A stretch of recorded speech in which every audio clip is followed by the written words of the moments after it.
And now, we return to the purveyors of real estate knowledge, your Real Estate Chalk Talk. Hey, welcome back to the final segment of your Real Estate Chalk Talk. 612-627-8000 is the number to call. RealestateChalkTalk.com is the website to go to. We're in the last segment here, and I mentioned earlier in the show, I think, about the average age of people getting married, and the context of that comment is that people are younger, millennials are hesitating to get into the home buying market, and it's a huge segment, 83 million millennials coming into the market, but they're delayed in coming in for a number of reasons. And one of them stated, according to this article by the Philadelphia Inquirer, was that the average age is going up. Well, we talked about it a little bit last week, and Kelvin said that he was going to do some research about that and just find out, indeed, what has happened along those lines. So what do you got, Kelvin? Yeah, it was interesting to do the research and just pull up. There's some information since 1890 through 2010, and then I did a search on the average age in 2015 as well. So if you look at what the average age, and I'll just go 1950, what do you think the average age of a male and female was to get married? 1950? 1950. 20. I bet it was 22. Really? So almost older than I 23. thought. Almost 23 years old for the male, and for the female, 20. In 1950. Yeah. So now we take that and we go back to 1970, very similar, 23 and 20 stays the same. You look at, if we jump up to the year 2000, or when you start to see the shift is right in the 90s to 2000, and now male average age in 2000 was 26, almost 27 years old, and 25 for the female. You go out to 2010, it's 28 years old and 26 for the female. And then in 2015, it's at its highest level, which is 29 for males and 27 for females. So the question that, so it makes me think a couple things. One, yeah, that will impact it, but there's also, like it or not, there's less people getting married, but more people living together. There's other people that are joining in buying households. So do you think the fact that the average age for a guy getting married is 29 and 27 for a female, do you think it's impacting? I do think it's impacting Or do you because think it's being filled by they're talking about household formation and permanency, and a couple of people living together who haven't made the commitment, if you will, because that coupling can change as it goes through the years, and they may be living with somebody, but it's maybe a different person. Once you're married, then you start thinking about kids and those types of things. And when people are living together, they're generally not thinking that permanent. Yeah. Hopefully. I'd be curious to know what the average age is of a woman for having her first child. That would be interesting. Wouldn't it? To see if the average age of marriage is, what'd you say, 29, 28, 29? 27 for a woman, 29 for a man. I think I saw that. Folks are getting together, and they're starting families prior to getting married. You're seeing that more often. My mom said that was out of order. That is out of order, That's the way what I we got. commonly think of it. But I think we have more single women buying homes than single men. I think that fact has been proven and For put a out while. there. There is definitely speaking of millennials specifically, there's definitely a younger or older millennial group that is buying homes, right? They're having children, they're getting married, they're buying homes, because those folks that are right now 27, 28, 29 years old, those folks are millennials, those folks are getting married, and those folks are buying homes. So prior to that, though, the single woman, the single male market, they're buying houses too, and then they'll join their families together and have to sell one of those properties. Do you see that? Do you see that a lot? Single people buying? Yeah. Do you? Oh yeah. Yep.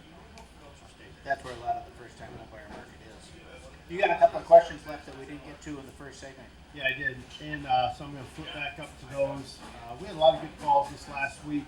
One of the questions was that we talked to a client saying, hey, can I close on my home now and move in a few months? That was one. And then on the flip side, can I move into a home I want to buy, maybe rent it back, do something like that, and then close later?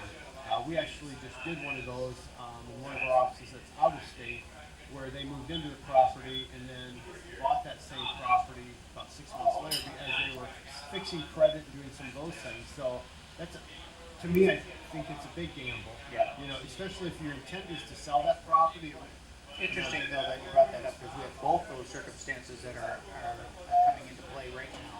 One of them is a young lady or gal is getting a divorce, needs a place to go with the kids, likes the house, can't buy it until the divorce is finalized and all that. Everybody's in agreement, including the soon-to-be ex-husband, and so they are coming into the property with a they're going to wind up renting for 6 months, and then the closing date, actually wrote the purchase agreement with a closing date 6 months out. Wow. With some strike dates on the way that will march her towards home ownership. And that means additional earnest money deposits, non-refundable, those things that give the seller some satisfaction and some confidence that that thing is actually going to happen, because you know in that situation things can blow up on you. So the seller in that case didn't have to sell that property to move forward with what they're planning. Correct. It was a rental property. The seller's out of state, and so it's a liquidation. They're used to renting, so to them it was a very comfortable scenario to begin. The other one that we have is someone who is building a house, and so they are in the property. This was a non-MLS property that Keith was talking about in the second segment. Non-MLS off-market quiet sale. We needed a very specific closing date because we wanted to satisfy the closing for the new build, which is going to be the end of February. The buyers of the property wanted to know that they have that property. It's in a very specific area for them, and they're willing to then close on that property and allow the sellers to stay in the Do a property rent-back situation. and do a rent-back situation, let them stay in. So all of those things are available to people. You have to be careful and make sure that the agents involved, and that's why you would want to work with the Hittner Group, are experienced in those types of transactions, because there's guards that need to be, checks and balances that need to be put in place on both sides to make sure that all parties are protected. Yeah, it's good to have that flexibility. 612-627-8000. Another question that came in, actually this last night we were at a New Life event and talking to one gentleman there, and he said, hey, so how does this warm weather impact the real estate market? I would imagine you can still show houses a lot easier and stuff like that. Have you seen in your offices, have you seen that the showing activities may be higher than it traditionally is in December? Are there more homes coming on the market because they kind of go, gosh, it feels like spring out? I mean, are you seeing that impact or not really? The weather has an impact on activity for sure. So the fact that we have very mild weather right now and we haven't been covered in snow, there's no question that there's more activity on the market. Right now, just this past week, we had a situation where we I wrote a handful of offers last week. Traditionally, we're just, what's the date here? The 13th. We're we have 2 Fridays left, I guess, before Christmas. Right.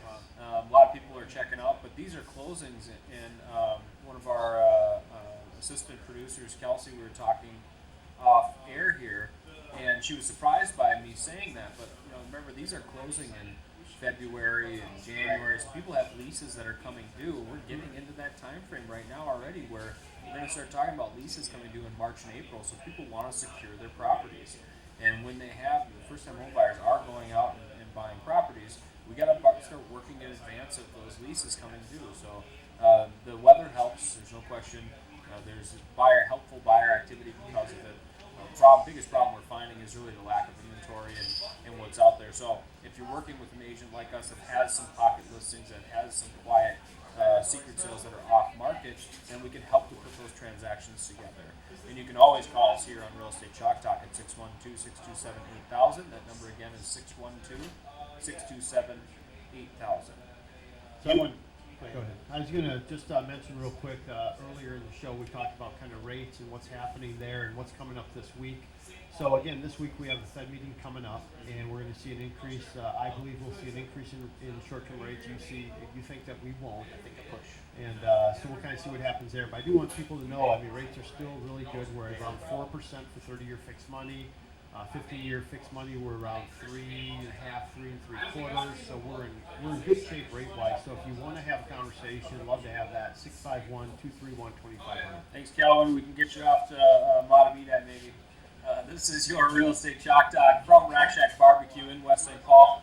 RackShackBarbecue.com, 612-326-0430 is their phone number at RackShackBarbecue.com. This has been a great show on Real Estate Chalk Talk. We'll see you next week. Get that Rack Shack attack, Rack Shack barbecue.